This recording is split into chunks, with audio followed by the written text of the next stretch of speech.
ધોરણ 11 કોમર્સ વિષય અર્થશાસ્ત્ર પ્રકરણ 4 પુરવઠો.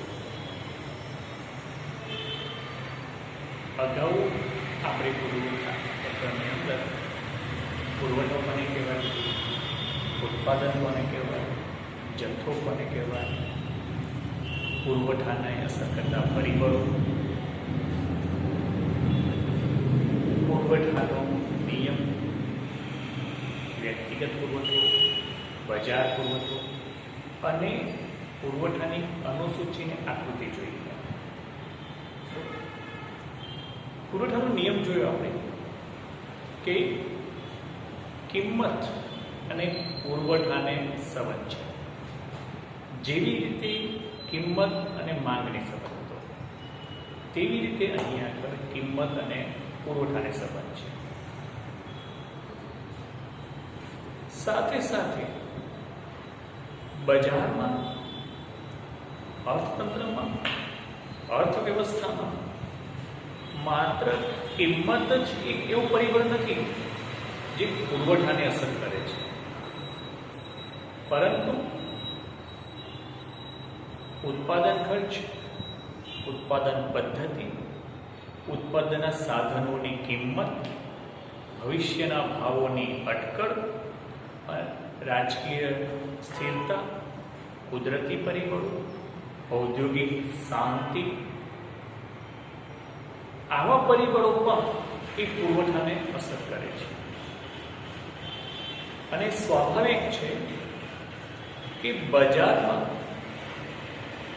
દરેક વખતે એક જ સરખી પરિસ્થિતિ જોવા મળતી નથી. હંમેશા બજારમાં અસમતુલા સર્જાતી રહેતી હોય છે. માંગ હોય, ઉત્પાદન હોય, પુરવઠો હોય, ઉત્પાદનના સાધનો હોય, આ બધા પરિબળો હંમેશા એક સરખા જોવા મળતા નથી. જેવી રીતે કહીએ છીએ કે પરિવર્તન એ સંસારનો નિયમ છે, તેવી રીતે અહીંયા પણ પુરવઠાને આ બધા પરિબળો અસર કરતા હોય છે. તો તેના કારણે પુરવઠામાં પરિવર્તન આવતું હોય છે. તો એ પુરવઠાનું પરિવર્તનને બે ભાગમાં વહેંચવામાં આવે છે. એક કિંમતને કારણે પરિવર્તન આવે છે અને બીજું અન્ય પરિબળોને કારણે પરિવર્તન આવે છે. એટલે જેવી રીતે માંગમાં પરિવર્તન આવે છે તેવી રીતે પુરવઠામાં પણ પરિવર્તન આવ્યા કરતું હોય છે. તો પહેલું જે આપણે કિંમત આધારિત પરિવર્તન, શું બરોબર, કિંમત આધારિત પરિવર્તન, જેને પુરવઠાનું વિસ્તરણ સંકોચન તરીકે ઓળખવામાં આવે છે, તે જોઈએ આપણે.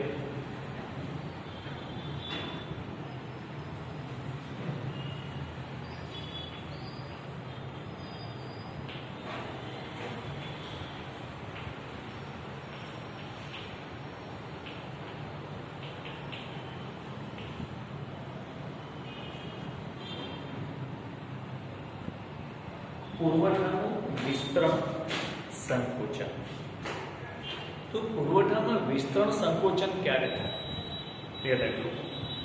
જ્યારે બજારમાં વસ્તુની કિંમત સિવાયના અન્ય પરિબળો, એટલે કે ઉત્પાદન પદ્ધતિ, ઉત્પાદન ખર્ચ, ટેકનોલોજીની કક્ષા, ભવિષ્યના ભાવ અને અન્ય પરિબળો,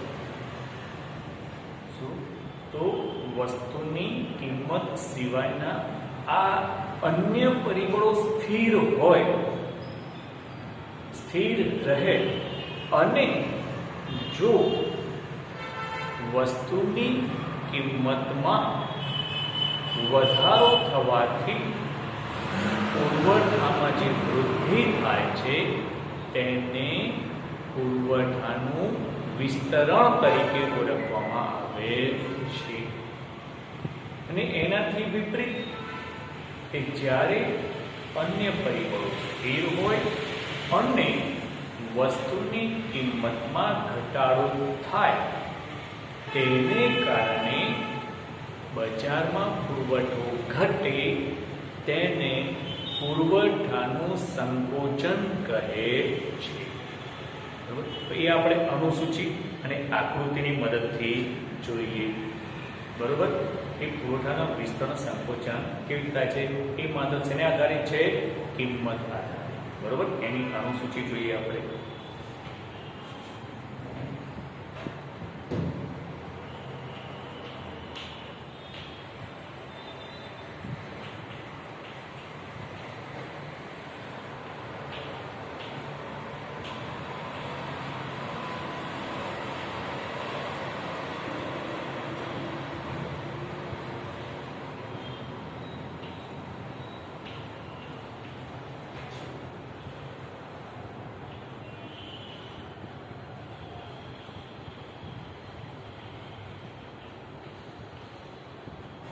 આ તમે જોઈ શકો છો કે કિંમત ઓછી છે બજારમાં ત્યારે સફરજનનો પુરવઠો પણ ઓછો છે અને કિંમત જ્યારે વધારે છે કે બજારમાં સફરજનનો પુરવઠો પણ વધારે છે.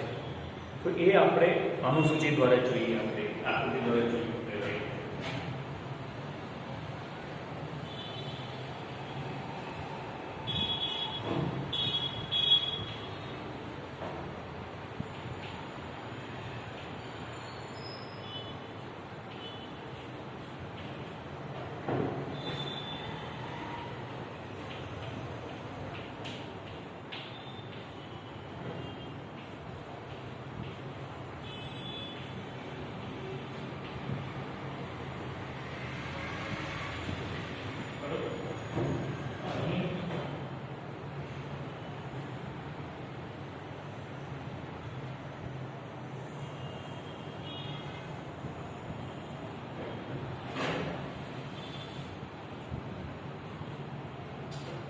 પુરવઠા રેખા છે.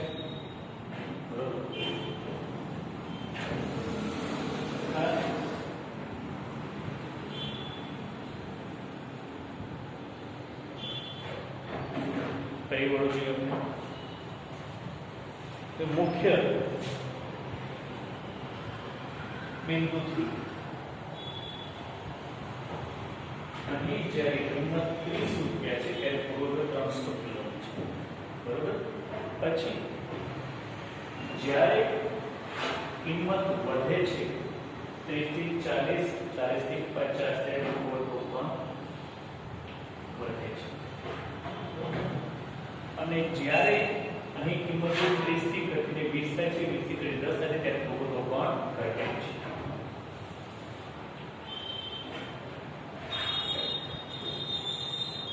જુઓ છો તમે. બરોબર? ખ્યાલ આવે છે? તો હવે જો જ્યારે અહીં જે વધારો છે અને વિસ્તરણ અને ઘટાડો છે તેને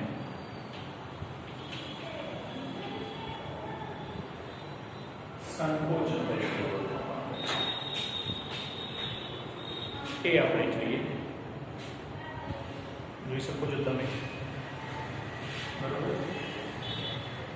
વિસ્તરણ અને સંકોચન.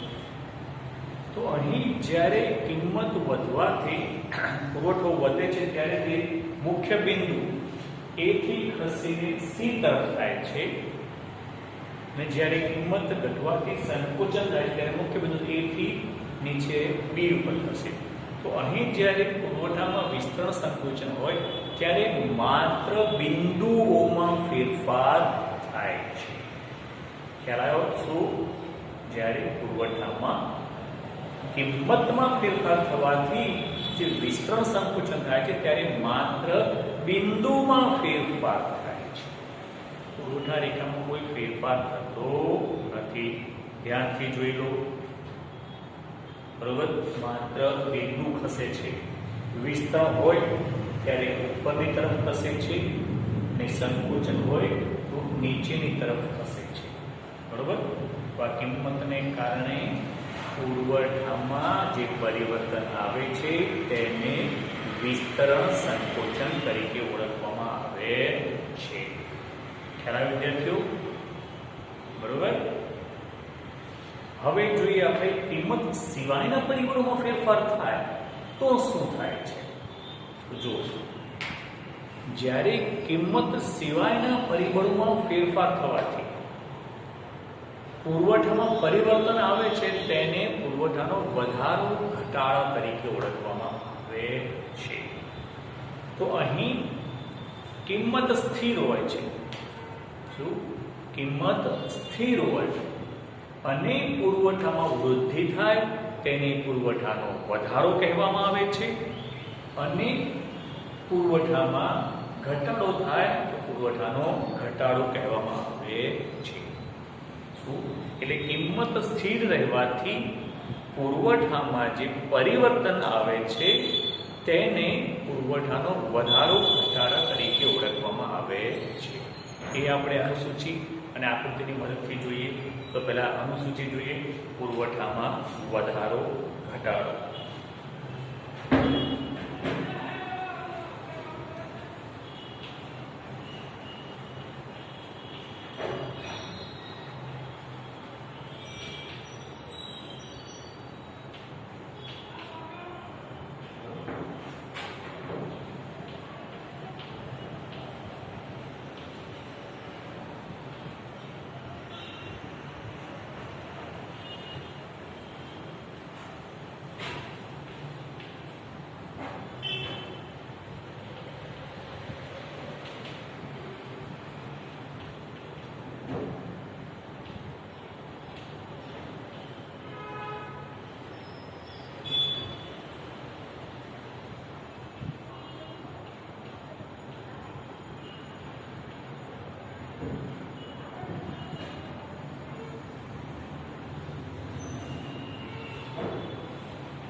તમે જોઈ શકો છો પુરવઠામાં વધારા ઘટાડામાં કિંમત સ્થિર રહે છે.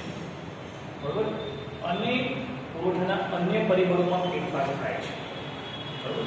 તો કિંમત સ્થિર છે. બરોબર. ત્યારે બરોબર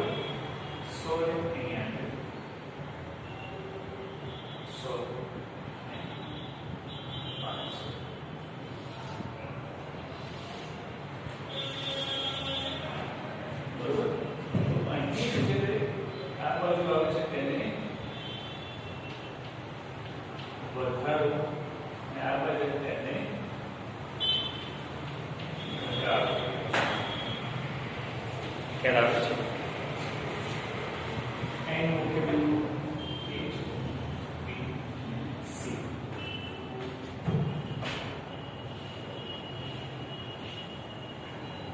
જોઈ શકો છો તમે શું થાય છે તે.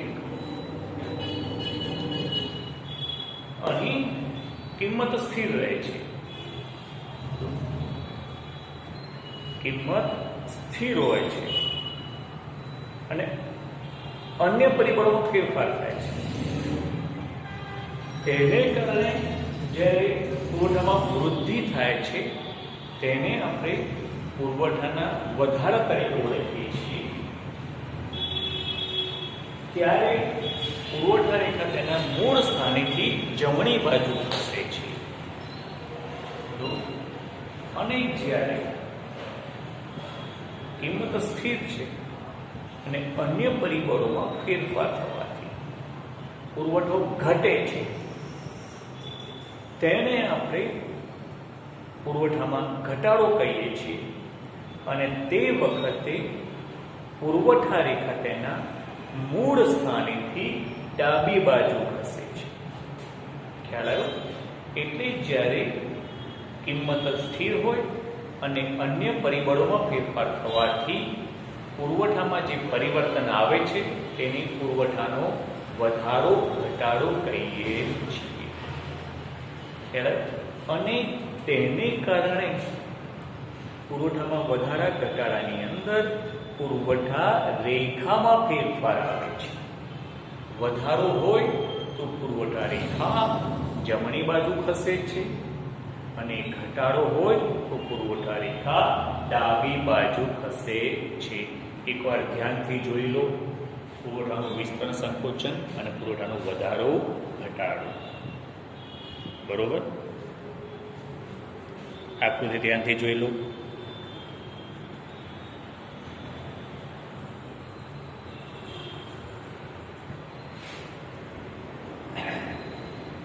બરાબર, એટલે કિંમત અને કિંમત સિવાયના પરિબળોમાં ફેરફાર થવાથી આ પુરવઠામાં વિસ્તરણ સંકોચન જોવા મળે છે.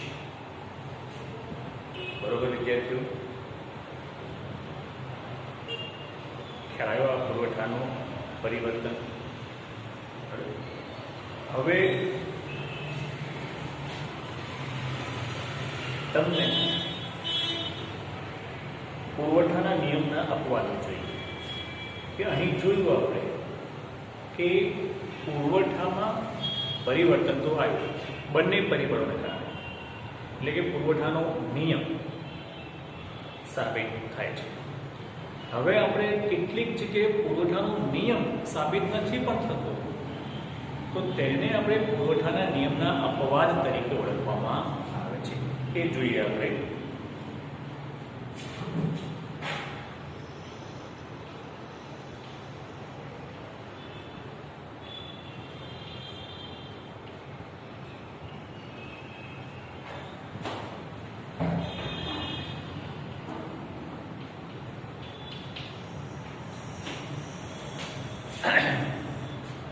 પુરવઠાનો નિયમ આપણને ખબર છે કે કિંમતના ફેરફાર થવાથી પુરવઠામાં ફેરફાર થાય છે.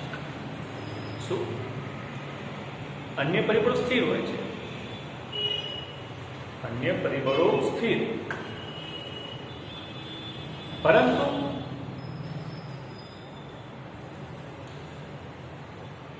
પુરવઠામાં ફેરફાર કરવા માટે કિંમત એ મુખ્ય પરિબળ છે. શું? પુરવઠાને અસર કરનારું કિંમત એ મુખ્ય પરિબળ છે. આપણો નિયમ શું છે? પુરવઠાનો નિયમ શું કહે છે કે જ્યારે અન્ય પરિબળો સ્થિર હોય ત્યારે વસ્તુની કિંમતમાં વધારો થાય તો પુરવઠાનું વિસ્તરણ થાય છે ને વસ્તુની કિંમતમાં ઘટાડો થાય તો પુરવઠાનું સંકોચન થાય છે. આ આપણો પુરવઠાનો નિયમ છે. પરંતુ આ નિયમ દરેક જગ્યાએ લાગુ પાડી શકાતો નથી. તો જ્યાં આ પુરવઠાનો નિયમ લાગુ પડતો નથી તેને પુરવઠાના અપવાદ તરીકે ઓળખવામાં આવે છે. તો એ કઈ જગ્યાએ પુરવઠાનો નિયમ લાગુ પડતો નથી તેને આપણે પુરવઠા નિયમના અપવાદ તરીકે ઓળખીએ છીએ. તો એ કયો છે? તે જે પહેલું છે નાશવંત વસ્તુ કે દુર્લભ વસ્તુઓ. નાશવંત વસ્તુ અને દુર્લભ વસ્તુઓ, અલભ્ય વસ્તુ.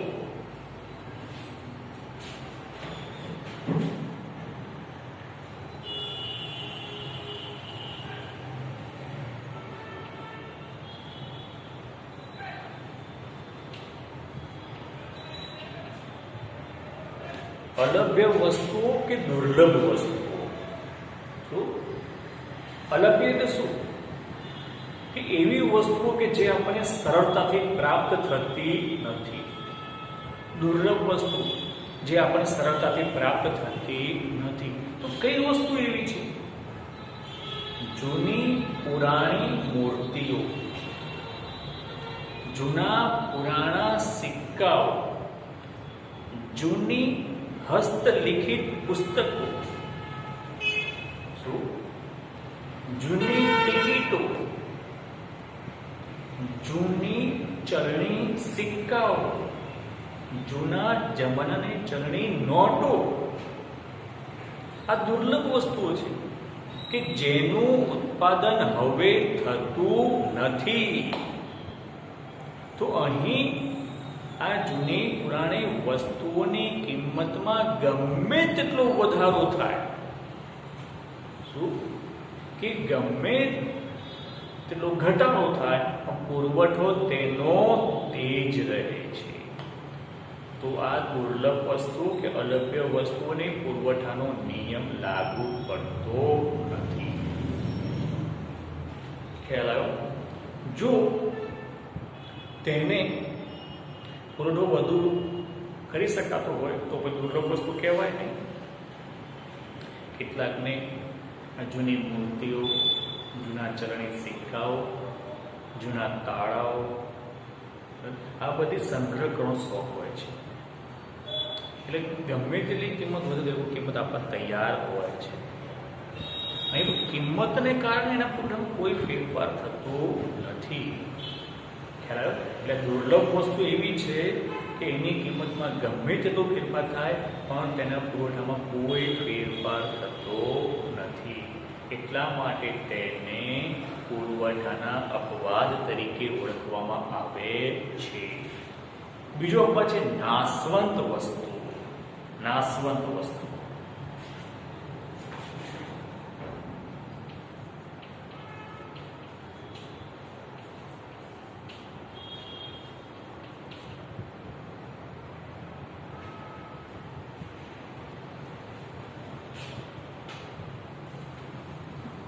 નાશવંત વસ્તુ દૂધ, શાકભાજી, ફળ ફળાદી, અમુક પ્રકારના અનાજ કે આવી વસ્તુ એવી છે કે એનો એક વખત વપરાશ કરવાથી તે નાશ પામે છે.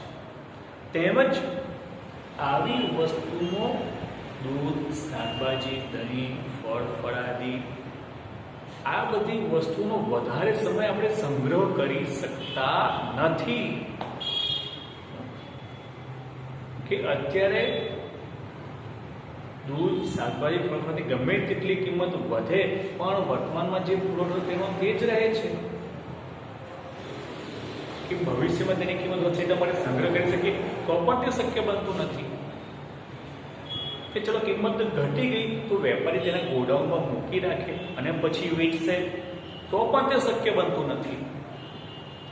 એટલે આ નાશવંત વસ્તુઓ એવી છે, આ દૂધ, દહીં, શાકભાજી, ફળ ફળાદી, અમુક પ્રકારના અનાજો, એ વસ્તુ એવી છે કે બજારમાં તેની કિંમત વધારે હોય કે ઓછી હોય તો પણ એ ઉત્પાદકે કે વેપારીએ તે વેચી દેવી પડતી હોય છે. બરોબર? તો એટલા માટે અહીંયા